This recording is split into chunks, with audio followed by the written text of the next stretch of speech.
Bonjour tout le monde, bienvenue au podcast La foi appliquée avec David Potier. Aujourd'hui, on a un invité génial, mon ami, le poète black Emmanuel Hippolyte. Emmanuel, comment ça va? Hey, salut David, ça va très bien. Toi? Hey, ça va super bien. Je suis content de t'avoir à cette émission-là. C'est la première fois, puis Oui. on est des bons amis, puis je suis content que ceux qui ne te connaissent pas à la chapelle puissent te connaître. Donc, bienvenue mon ami. Ben, merci de me recevoir. Un grand fan de ton podcast, David. Donc, c'est un honneur pour moi de participer. Merci, c'est vraiment gentil, j'apprécie ça. Un podcast où on veut que la foi soit pratique. On veut pas une foi théorique seulement. Oui, mais on veut aussi une foi pratique. Et on va essayer de sortir quelques points pratiques de cette conversation d'aujourd'hui. On va avoir une conversation sur le racisme, c'est le sujet du moment. Et toi, Emmanuel, en tant que personne noire, mais tu es dans le milieu artistique, parle aux gens de qu'est-ce que tu fais. C'est quoi ta vie? C'est quoi ton métier? En fait, moi, j'ai un peu, si on veut, trois domaines de vie. Je suis pasteur. Dans le fond, j'ai travaillé dans le milieu, dans l'Église, prédicateur. Je suis aussi poète. Donc, j'ai deux albums à mon actif et un troisième sur lequel je planche tranquillement. Et je suis aussi acteur de formation. J'ai un bac à l'Université du Québec à Montréal en théâtre. Donc, je fais des auditions et je fais des rôles à la télé, au cinéma et au théâtre. Alors, tu as plusieurs chapeaux que tu portes. Puis, donc, tu as œuvré dans différents milieux et tu as certainement expérimenté le racisme dans différents milieux. On va se concentrer sur le milieu artistique, mais juste avant qu'on y aille, j'aimerais ça savoir le racisme dans l'Église. Est-ce que tu en as vécu, toi? Oui, ça m'est déjà arrivé, je te dirais, pas souvent, là, mais c'est déjà arrivé inconsciemment, des fois. Euh, c'est surtout par des blagues, et puis c'est souvent par des fois de l'ignorance ou que les gens connaissent pas, sont pas toujours conscients de notre bagage, de ce qu'on a vécu. Donc, c'est souvent par les blagues. Et j'ai un bon sens de l'humour, je suis capable d'avoir de l'autodérision, donc capable de bien le prendre, mais c'est souvent arrivé par des blagues. Ouais. Et la dérision, le sens de l'humour de chacun est différent, hein? Donc, souvent, là, les gens, moi, j'ai remarqué que souvent, les Québécois blancs disent, ben là, faut pas qu'ils prennent ça de même, c'est une blague. Euh, mais en fait, l'amour, c'est pas de demander aux gens de s'adapter à nous. L'amour, c'est de demander c'est nous de s'adapter aux gens. Si la personne, ça la blesse, l'amour, c'est de faire tout ce qui est en mon pouvoir pour ne pas la blesser à nouveau avec ce comportement-là. Petite parenthèse en passant. Donc, tu en as vécu un petit peu dans l'Église. Tu en as vécu aussi dans ton métier, dans le milieu artistique. Parle-nous de comment ça se passe, le racisme dans ce milieu-là. En tout cas, ton expérience à toi. Oui, ben, mon expérience à moi. Tout d'abord, juste souligner que le milieu artistique, c'est un milieu qui est assez progressiste, hein, où ce Mhm. que déjà ces discussions-là par rapport au racisme sont assez avancées, je te dirais. Même moi, je suis membre de l'Union des artistes hein, depuis plusieurs années, puis notre directrice, Sophie Préjean, qui est excellente, qui Oui. elle-même donne l'exemple étant une mentor pour une artiste noire, une artiste haïtienne. Mais j'ai vécu quand même du racisme, je dirais, souvent dans le milieu de la publicité. On veut souvent plugger un noir, on veut plugger un membre de la diversité. Donc, quand tu vas à une audition, c'est dit, on recherche les gens de la diversité. Tu peux le voir lorsque tu regardes la télé, ils ont plugué quelqu'un de la diversité. Donc, pour nous, lorsqu'on arrive en audition, on le sait qu'on n'est pas nécessairement accepté à cause de notre talent, mais parce qu'on fait partie de la catégorie diversité. Donc, pour moi, je dirais que c'est une forme de racisme. Peut-être un racisme positif dans ce cas-là, mais quand tu arrives et que tu le sais on te veut parce que tu es une minorité, c'est pas toujours le fun. Le côté Mais pour bien paraître, ça, c'est très agaçant et irritant pour vous, là. exactement, très agaçant, irritant. Puis c'est une épée à double tranchant parce qu'en même temps, c'est du travail, donc tu peux pas toujours rejeter ça. C'est ça? Et je te dis, ouais, effectivement, rejeter ce travail-là. Mais de l'autre côté, où ce que je le vis aussi, c'est que souvent, je suis appelé en audition pour des rôles de chauffeur de taxi, de gars de gang de rue. Donc, c'est le genre d'audition où c'est moins le fun, puis que d'autres collègues à moi refusent, veulent pas y aller. Ah oui? Ouais, veulent pas aller à ces auditions-là, disent à leur agent, ben moi, j'irai pas. Mais moi, j'y vais pour prouver mon talent, puis pour dire, ben un jour, j'aurais plus ces rôles-là, j'aurais pu y aller, donc il faut que je trace le chemin. Donc, c'est les genres de situations de racisme qu'on vit. Mais c'est un milieu assez progressiste qui font des efforts, je vais être honnête. Oui. Mais il y a un peu, justement, il y a quand même un travail à faire. Donc, ouais. Donc, même si le milieu est ouvert sur ce sujet-là, euh, il y a quand même, il y a quand même pas beaucoup de place pour les gens racisés dans le milieu artistique parce que c'est quoi? C'est au niveau de la création le problème? C'est que c'est ceux qui écrivent les séries, les films et qui n'incluent pas assez des personnes racisées dans leur scénario? C'est un très bon point, David, que tu amènes et que moi, je suis, en tant que consommateur aussi de produits culturels, puis aussi d'un membre du milieu. Moi, je regarde une émission avec ma fille, là, une émission qu'on connaît tous, que je ne vais pas nommer, et un des personnages qu'ils ont inclus dedans est un personnage noir, ce qui est bien, puis je suis content d'en voir un, c'est un effort qu'ils ont pris. Oui. C'est une émission culte, mais dans les personnages principaux, il n'y a pas de noir. Mais lorsqu'on regarde l'équipe d'auteurs, il n'y a pas de gens de la diversité non plus. Mm. Donc, pour moi, c'est un travail qui doit changer, c'est des manières qui doivent changer, de pas seulement nous mettre à l'écran ou plugger un personnage secondaire, mais dire comment au niveau de la création, au niveau des auteurs, au niveau des gens qui sont décisionnels, qui ont un leadership, comment on doit inclure des gens de la diversité. Moi, je pense que c'est ça qui va faire la différence. Aux États-Unis, ils ont un peu plus d'avance là-dessus. Oui, OK. il y a des problèmes au niveau du Il y a d'autres système problèmes, mettons. carcéral. Exactement, il y a d'autres problèmes. Mais au niveau de la création, ils ont compris qu'ils devaient inclure des gens de la diversité. Puis nous, le Québec, on a un gros retard là-dessus. OK. Donc, c'est, est-ce que c'est. On dirait que c'est pas encore ancré, en fait, dans les réflexes. C'est comme le truc, oh, by the way, n'oubliez pas, mettez un noir. Tu sais. Exactement. Mais c'est pas plus que ça pour le moment. Il y a besoin vraiment d'avoir une prise de conscience que à quoi ressemble notre Québec aujourd'hui Oui. et de refléter justement la diversité de ce à quoi ce Québec-là ressemble aujourd'hui. Oui, tellement. Puis c'est un bel enseignement. Je pense que c'est un milieu, oui, c'est un milieu artistique-là, mais ça se transpose ailleurs. De dire, ben, que ce soit même dans l'Église, de dire comment on va être intentionnel lorsqu'on fait des projets, lorsqu'on fait quelque chose, de dire, hey, incluons des gens. Et des fois, ça peut être, excuse-moi l'expression, c'est fatigant d'avoir des quotas ou des choses de même.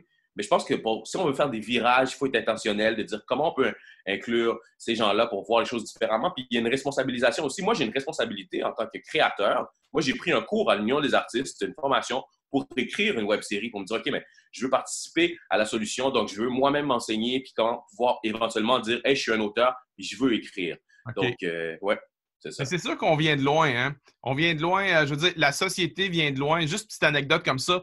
Moi, en 1957, mon père, il s'est marié en 1957 et il a fait son voyage de noces avec ma mère à Plattsburgh. OK? C'est pas loin, là. C'est au nord des États-Unis, là, juste l'autre côté de la frontière américaine. Puis, il avait pris l'autobus avec un de ses amis pour se rendre à un endroit. Il était juste deux gars ensemble. Les femmes étaient restées à un autre endroit et il y a une femme noire qui est rentrée dans l'autobus et elle avait beaucoup de sacs. Elle portait beaucoup de choses. Alors, mon père s'est levé pour lui céder sa place. Quand le chauffeur d'autobus a vu ça, il a mis les freins, il a garé la voiture, l'autobus sur le bord de la route. Il s'est mis à engueuler mon père. Ça n'avait pas de bon sens et il a foutu mon père et son ami dehors de l'autobus. Quand même, tu sais. C'est pas si Wow. loin que ça, là. Ça fait 50 ans. 60 ans, c'est pas si loin que ça, mais c'est juste pour dire quand même qu'on vient de loin, là.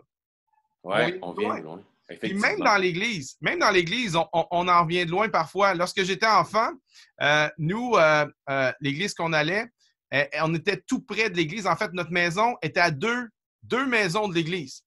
Puis mon père était un artiste, puis mon père aimait faire des crèches de Noël. Puis à cette époque-là, dans les églises évangéliques, c'était très, très mal vu faire des crèches de Noël. C'était vu comme de l'idolâtrie.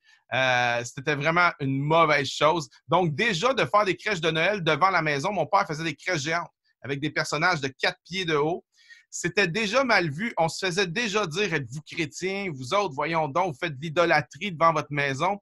Puis mon père, ça faisait quelques années qu'il faisait la crèche devant la maison. Puis il a dit, bon, cette année, on va pousser l'insulte un peu plus loin. Il a décidé de mettre un Jésus noir avec des parents blancs. Wow. Ça, c'était le truc. Ça a fait scandale dans l'Église. Scandale. On nous disait, vous êtes des païens, ça n'a pas de bon sens, mettre un Jésus noir. Jésus n'était pas noir. Puis là, nous autres, on répondait, mais Jésus n'était pas blanc. Et ça a fait toute une histoire. Et il y avait un enfant noir dans notre Église. En fait, il n'y avait pas de personne noire. Il y avait juste un enfant noir qui avait été adopté par un couple blanc. Et l'enfant noir a été voir mon père pour le remercier. d'avoir mis Wow! Jésus noir. Donc, juste une Hmm. petite anecdote dans l'Église puis en dehors de l'Église pour dire à quel point on vient de loin en ce moment. On vient de C'est loin. fort. Puis c'est Ouais. fort, cette illustration-là, parce que l'enfant noir s'est senti représenté. Oui, C'est ça qui est fort. C'est qu'il il allé dire merci à ton père. Puis il n'y a personne il y a personne qui a enseigné à cet enfant-là les principes de l'inclusion, là, mais lui avait juste besoin d'être représenté. C'est une belle image. Wow. oui. Hey, Emmanuel, j'aimerais ça qu'on parle de solutions. J'aimerais ça qu'on amène des choses pratiques Mhm. que les gens peuvent faire pour, pour contribuer à la solution et pour changer les choses. Quelles sont les choses que toi, tu nous suggérerais qu'on Mhm. peut faire en tant que chrétien? Puis moi aussi, en tant que personne blanche, là, mais des conseils pour tout le monde, mais les Blancs, on a besoin d'apprendre là-dedans. Qu'est-ce qu'on peut faire pour changer les choses, selon toi? Ouais, mais je pense que c'est des principes qui sont universels, que ce soit pour les Blancs, pour tout le monde, mais spécialement dans ce contexte-là, avec ce qu'on vit dernièrement suite au décès de George Floyd, un peu plus pour mes frères et sœurs blancs. S'informer d'abord. Je pense que c'est la première chose, littéralement, de s'informer. Je pense c'est fondamental. Lorsqu'on s'informe, on a envie d'agir, ça change notre réflexion, ça nous fait voir d'autres perspectives. Je pense que s'informer, c'est tellement essentiel. Et je pense que d'être inconfortablement ouvert. Moi, je pense que c'est important. Vous en avez parlé dimanche dernier dans la conversation avec Pasteur Jackson et Firmina, Oui. d'être inconfortable de dire, OK, mais comment je vais justement m'ouvrir un peu plus à quelqu'un? Comment je vais m'ouvrir à quelqu'un qui est différent de moi, complètement différent de moi, être inconfortable, dire, OK, mais ce mois-ci, là, qui on va inviter à manger? Là, on déconfine tranquillement, là, mais de planifier, de dire, qui je vais inviter qui est complètement différent de moi à la maison. Ça peut, justement, vous en parliez le dimanche dernier, d'avoir un repas avec quelqu'un. D'avoir un repas, ça nous permet d'échanger, on a le temps, on prend le temps, et puis ça nous met inconfortable, mais en même temps, on apprend à connaître sur les gens. Donc, être inconfortablement ouvert, ça peut aider. Et je Je pense que dirais là-dessus, s'impliquer. j'ajouterais sur ce Oui, point-là vas-y, David. de ne pas. Souvent, on a tendance, quand on s'ouvre à des gens d'autres couleurs, on a Mhm. tendance à chercher des gens d'autres couleurs, mais qui pensent comme nous ou qui ont une culture similaire à la nôtre. Tu sais, comme toi et moi. Toi, moi, je suis un Québécois caucasien. Toi, tu es un Québécois haïtien. Mhm. Euh, il- on a quand même une fibre québécoise tous les deux très, très, très, très, très fort. Fait que Mhm. si nous, on est bras dessous, puis qu'on s'aime, oui, on est dans la diversité, mais pas tant que ça, finalement, parce qu'on est tous les deux très québécois avant d'être d'autres choses. Hein? Euh, Exactement. Puis tu sais, David, ton point est tellement bon, mais on reconnaît ça. Hein. Nous, les Québécois, on reconnaît ça. J'ai souvent entendu le commentaire, toi, tu parles pas comme les autres. hmm, Toi, tu es un noir, mais tu parles pas comme les autres. Fait qu'on l'entend quand quelqu'un est différent de nous, simplement par son langage, par sa manière de parler. Donc, c'est ces gens-là vers qui on peut être ouvert. Ton exemple est très bon. hmm. Puis moi, je dirais, une des choses qu'on peut faire aussi, c'est s'impliquer localement. On peut s'impliquer localement parce qu'on regarde ce qui est arrivé aux États-Unis, mais localement, il y a des choses à faire. On le voit que non, il y a des demandeurs d'asile qui demandent présentement, avec la COVID-19, les demandeurs d'asile qui sont au front présentement, des préposés aux bénéficiaires, des gens qui font l'entretien ménager, qui sont souvent des Noirs, une grande partie. Donc, on peut s'impliquer localement, des fois en disant à notre député local de dire hey, voici ce qui prend place, qu'est-ce que vous allez faire? Est-ce que vous pouvez mettre la pression sur le gouvernement? Donc, moi, je pense qu'on peut s'impliquer d'un point de vue local. Il y a des organismes aussi qui aident à combattre le racisme. Donc, on peut donner financièrement à ces organismes-là, des organismes qui sont à Montréal, qui sont au Québec, où ce qu'on peut s'impliquer, donner. Moi, j'ai fait un don dernièrement à un organisme qui combat le racisme. Je pouvais pas nécessairement, moi, je n'avais pas nécessairement à cœur d'aller manifester. Je pense que c'était pas d'aller manifester dans la rue, mais moi, ma manière, ce que je voulais contribuer, c'était donner. C'est aussi avec mon art que je pouvais m'exprimer. Mais je pense que s'il y en a qui sont à l'aise d'aller manifester avec des manifestations qui ont pris place dernièrement, allez-y si vous êtes à l'aise.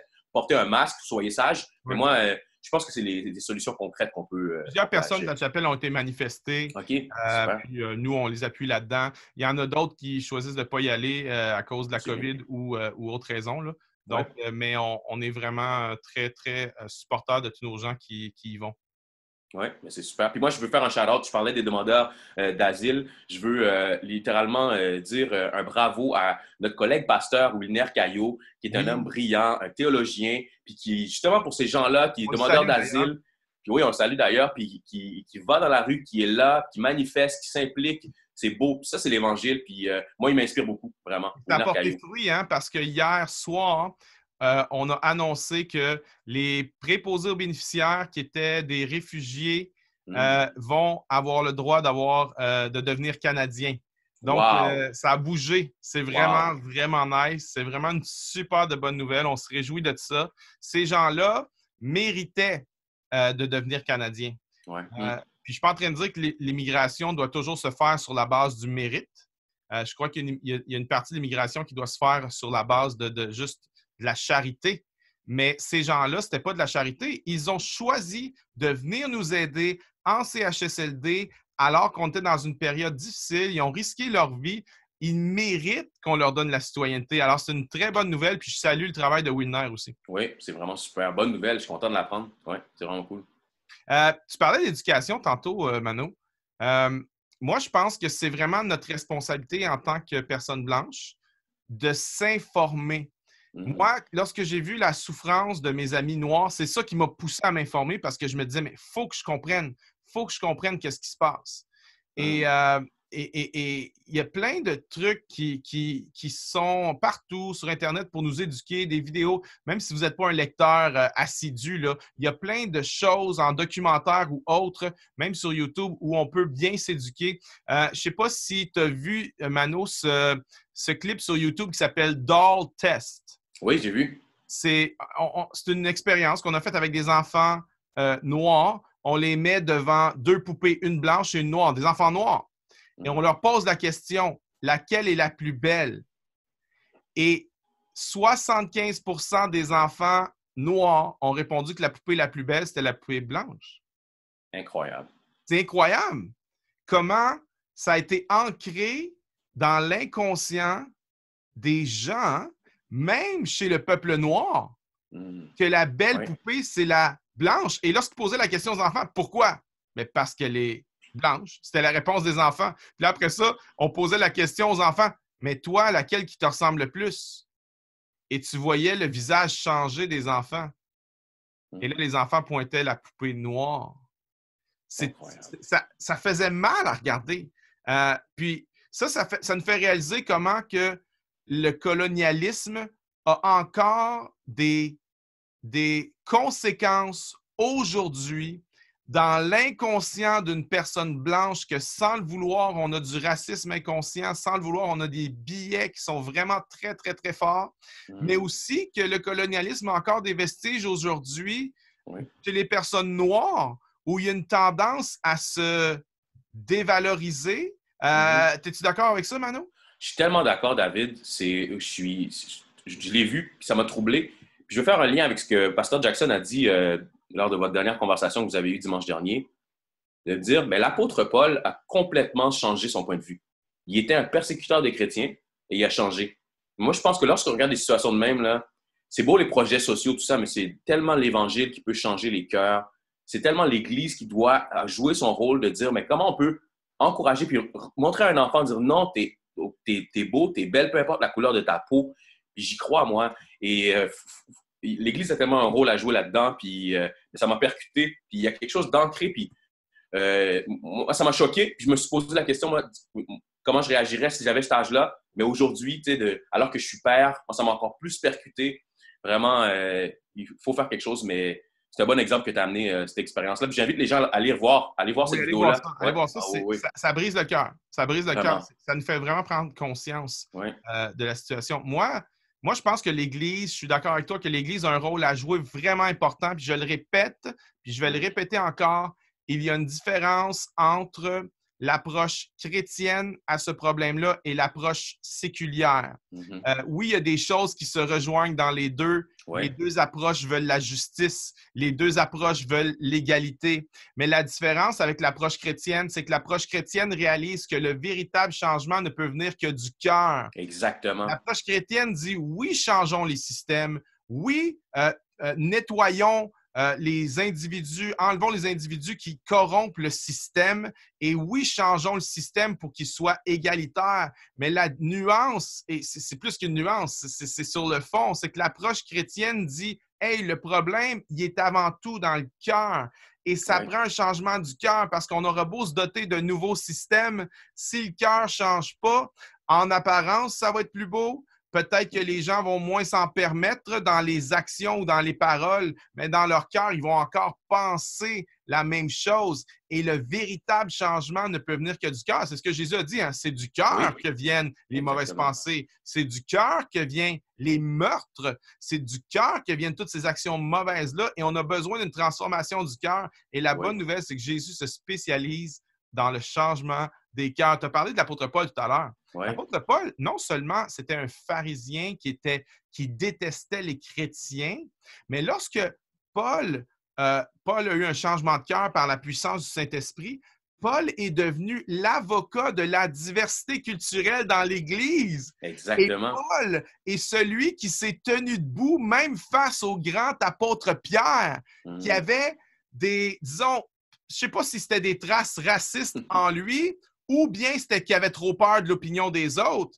Et Mhm. Paul a tenu tête à Pierre. Pierre qui ne voulait pas manger avec les non-juifs. Paul qui excluait les non-juifs. Paul a dit à Pierre, « Hey, frère, ce que tu fais là, c'est pas correct. C'est Mhm. pas l'Évangile. » Alors, imaginez la transformation de cœur que cet homme-là a eue. C'est hallucinant. Et c'est Ouais. ça qui nous donne de l'espoir. Ah oui, oui. Puis j'oublie son nom, mais le propriétaire, l'ancien propriétaire d'esclaves qui a complètement été changé puis qui a John combattu Newton. John Newton, l'abolition de l'esclavage. C'est un très bon exemple d'un homme que son cœur a changé, puis ça a eu un impact social. Moi, j'y crois à 100%. Et je suis pas dans cette mentalité de dire justement qu'on veut changer les choses, puis il faut juste changer les choses d'un point de vue social seulement. Moi, j'y crois que. Puis même, j'appelle, des fois, il va en avoir qui vont avoir des chrétiens qui vont avoir à cœur un mandat politique, mais qui va être inspiré dans une fondation spirituelle, puis ils vont dire, moi, Oui, je vais m'impliquer au niveau politique pour changer des choses. J'y crois aussi. Puis je oui, prie pour ça. Ouais. oui. Puis on l'a vu dans l'histoire, on l'a vu avec John Newton, qui Oui. était justement un marchand d'esclaves et qui vraiment s'est repenti de son racisme. Il est devenu un mentor de William Wilberforce, qui a Mm. été un des parlementaires britanniques qui a été au cœur de l'abolition de l'esclavage dans Wow. l'Empire britannique. Donc, oui, c'est possible. Puis oui, il y a des gens que Dieu appelle à ça. Puis on veut célébrer ça. Il y a un autre truc que je veux, on parle de s'informer. Je veux encourager les gens à aller regarder sur Netflix un documentaire qui s'intitule 13e. 13e, c'est un documentaire qui fait référence au 13e amendement de la Constitution américaine qui est venue abolir l'esclavage aux États-Unis. Mais on apprend plein d'affaires en écoutant ce documentaire-là. Il est en anglais. Par contre, les sous-titres francophones sont disponibles. Je ne sais pas si tu as vu ce documentaire-là, Mano. J'ai vu David tellement bon, tellement percutant. C'est un très bon exemple. Puis je vous invite aussi à regarder de la même réalisatrice, Ava DuVernay. C'est une série de fiction, mais basée sur une histoire vraie. Ça s'appelle When They See Us en anglais, Sous leur regard en français. Et c'est l'histoire de 4 jeunes hommes. Tu vois, 5 jeunes hommes que tu vois leur histoire, qui ont été incarcérés injustement pour un crime qu'ils n'avaient pas commis alors qu'ils étaient mineurs. Puis on voit qu'est-ce qu'ils sont devenus, ils ont été victimes de ce système-là. C'est tellement bon. On a gagné des prix. Je vous invite à regarder ça. C'est une série de fiction, mais c'est une histoire vraie. C'est vraiment bon. OK. Merci. Allez voir ça. When They See Us, c'est ça? Ouais, When They See Us, et en français, c'est Sous leur regard. Sous leur regard en français. Et 13e sur Netflix, disponible ça aussi, c'est sur Oui, sur Netflix. Netflix, les deux, ouais, ouais. Et ça, je vous le dis, ça va vous rentrer dedans. Vous n'en reviendrez pas. Moi, je pensais que l'esclavage était aboli. Ben non. Il y a eu des façons de contourner cela et il y a des vestiges de l'esclavage encore aujourd'hui. Vous allez être renversé de voir comment des compagnies américaines aujourd'hui ont avantage à ce qu'il y ait beaucoup de gens en prison pour pouvoir les exploiter. Mm.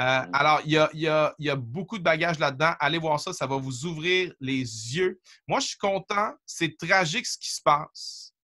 Mais en même temps, c'est tellement une opportunité qu'il y a devant Oui. nous.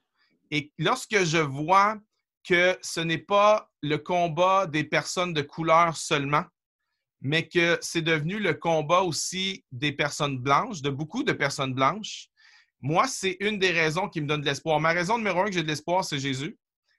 C'est la puissance de l'Évangile pour changer les cœurs. Mais ma raison numéro deux, c'est que je vois que les Noirs ne se battent pas seuls dans ce moment-là. Il y a plein d'alliés blancs qui viennent à leur côté pour se lever avec eux. Et ça, je crois que ça va vraiment faire une différence. Oui, puis moi, je veux saluer ton travail, David. Tu utilises ton influence, ton leadership, le fait que tu as ton privilège blanc, puis tu en es conscient pour dire on va avoir des conversations comme ça. On va en avoir, oui, le dimanche, puis oui, d'avoir durant tes podcasts. Moi, je veux te saluer, mon ami, puis te dire merci de le faire. Puis pour nous, ça nous fait du bien, ça nous bénit à moi, membre de la communauté noire. Et puis, je suis certain que ça va bénéficier, oui, les gens de la communauté noire, mais toute l'Église, vraiment, d'aller dans une direction où on célèbre la diversité, puis on veut voir les choses changer. Chapeau, mon ami. Hey, Mano, avant qu'on termine, parle-nous comment les gens peuvent voir ton art, être en contact avec toi, s'informer sur ce que tu fais, ton ministère. Oui, super. Ben, je suis sur les médias sociaux, je suis partout, YouTube, Facebook, Instagram, Emmanuel Hippolyte, Poète Black. Pas être Euh, blague. oui, vous allez pouvoir me trouver. Je suis aussi sur Spotify si vous voulez écouter mon dernier album. Puis j'ai écrit justement un slam qui parle du racisme, de ma vision du racisme, de ce qui a pris place les derniers jours. Donc, allez voir ça, allez écouter ça. Oui, c'est sur YouTube, ce slam-là, c'est du lourd, c'est vraiment du solide. Emmanuel, merci d'avoir contribué à nourrir la conversation aujourd'hui. Tout le monde, allez faire la différence. Posez un petit geste, ne serait-ce que de regarder 13e ou un autre truc, ça va vraiment contribuer à changer les choses. Vous n'avez pas aidé parce que si vous changez, vos actions, vos pensées vont changer et vous allez changer le monde autour de vous. Merci, Mano, ça a été super. Tout le monde, on se revoit la semaine prochaine pour un autre épisode de La foi appliquée. Bye bye.